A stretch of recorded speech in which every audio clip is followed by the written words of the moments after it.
ГСП онлайн. Городские новости сейчас.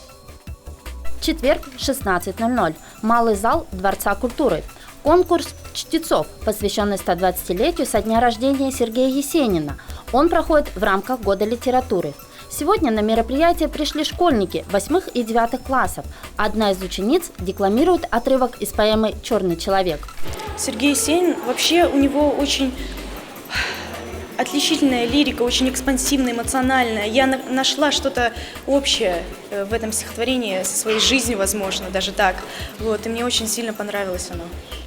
Как признается старшеклассница, Сергей Есенин – любимый поэт. Есть над чем задуматься и поразмыслить. Несмотря на юный возраст, девушки и парни предпочитают произведения с глубоким смыслом.